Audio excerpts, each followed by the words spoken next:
Hello Year 5, this is week 8 of our Tuesday's maths session for today. So we're going to begin again with some arithmetic practice and multiplying numbers by 10, 100 and 1000. So a quick recap on this then. Once again, just a reminder from yesterday, I gave you the question, if I know 3 times 6 equals 18, what else do I know?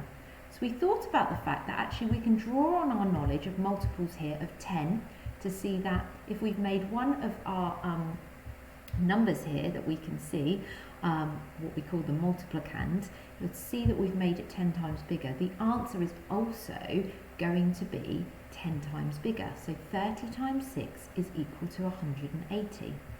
And the same here, we've actually made our 6 this time 10 times bigger.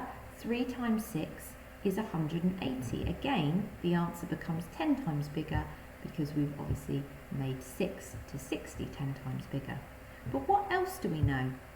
What about if we have 30 times 60?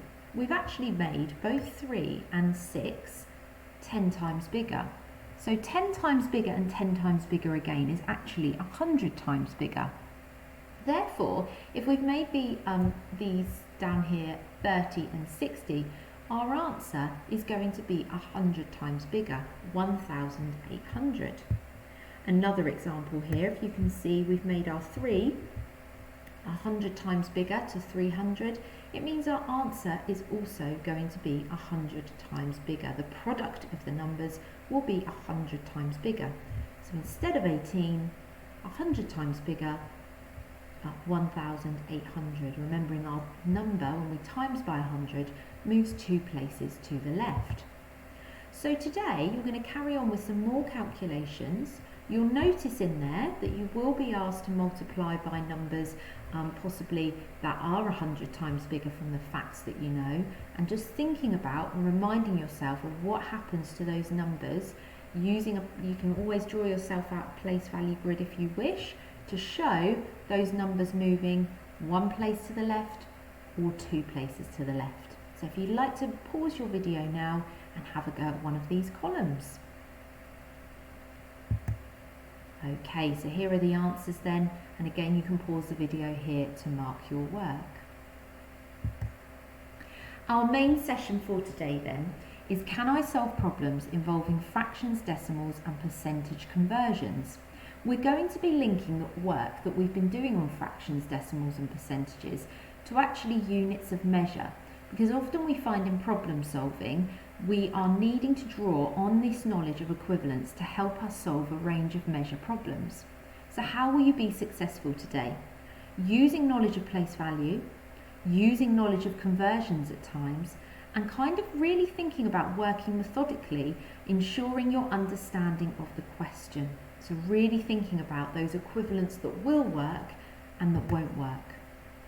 So the key points to remember from last week is really thinking about those equivalents between tenths and hundredths, the equivalents between thousandths and hundredths and tenths, and also the equivalents between fractions, decimals and percentages, remembering that percentages are always out of 100.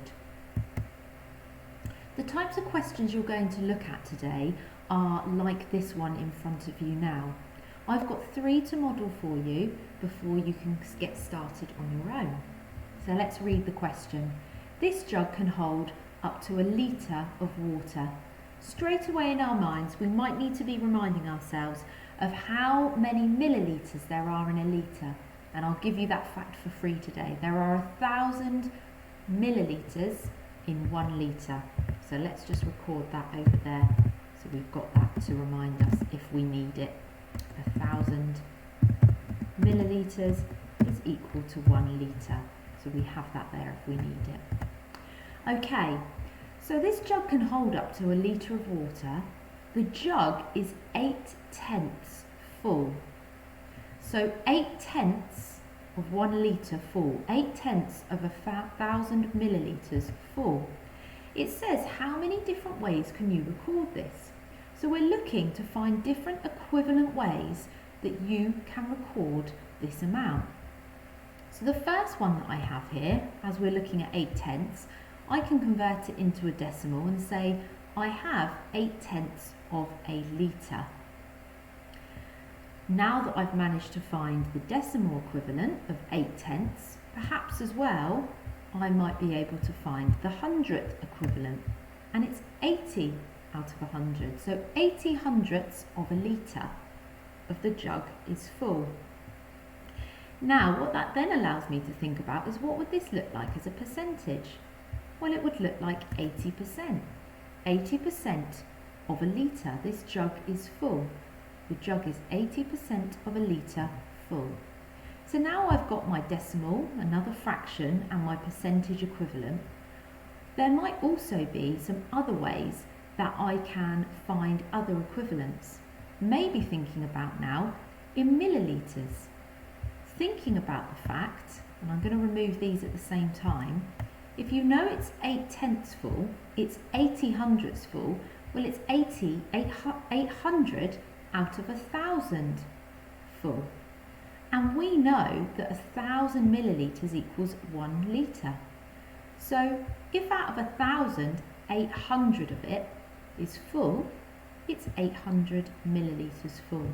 So that's actually provided us with 5 different ways of recording the same answer, the equivalent answer that the jug is 8/10 full. Let's have a look at another example. This jug can hold up to a litre of water. The jug is 6/10 full this time. How many ways can we record it? Well, let's start with the decimal equivalent, 0.6 litres full. Let's think about if we turn this into hundreds, we need to multiply both numbers by 10. So it would be 60 out of 100th of a litre full. Now that we've converted it out of hundredths, that makes finding that percentage easier, 60% of a litre. Knowing that it's 6/10, 60 hundredths, allows us then to think about the fact it's 600 out of 1,000th of a litre full, which then allows us to think about how many millilitres is that, 600. So there's lots of different ways there. Please don't worry if you don't understand all of these different ways. It might be worth just drawing on this decimal equivalent, another fraction equivalent, and the percentage equivalent. And actually, we can do our converting there as well if we understand that and we've got to grips with that. Let's have a look at one more example. Now, I've deliberately put a trickier one in here. Hopefully 3/4, the jug is 3/4 full this time. Hopefully people might be thinking about, oh, 3/4. What do I know about a quarter? What do I know about 50, perhaps, and a half? What are those equivalents that I've looked at this week? And a reminder then that 3/4 is obviously equivalent to 0.75. It's equivalent to 75 out of 100. It's equivalent to 75%. If we think about 100, we split it into 4, we get 25. We divide it into 4, we get 25. Times it by 3 is 75. So those are our examples there. Can we turn it from 75 hundredths into thousandths? We get our 750 thousandths of a litre there. And then finally, can we turn it into millilitres? 750. So it's not quite a full litre, reminding ourselves that we know that in 1 litre there is 1,000 millilitres. So you're going to work through some challenges today. For some of you, you will have multiple choice. So you'll have the choice of some different ways of recording the same answer, and you're going to choose, you can circle which ones you think are correct. And then you'll have the opportunity to try and gather them yourselves. At a minimum, what you want to try and do is think about converting your 6/10 of a litre into your decimal equivalent, perhaps then into a hundredth equivalent to allow you to find that percentage. Okay, and then if you want to step further, you can obviously find what the equivalent would be in your thousandths, which allows you to then help find millilitres as well. We look forward to seeing your work today. Thank you.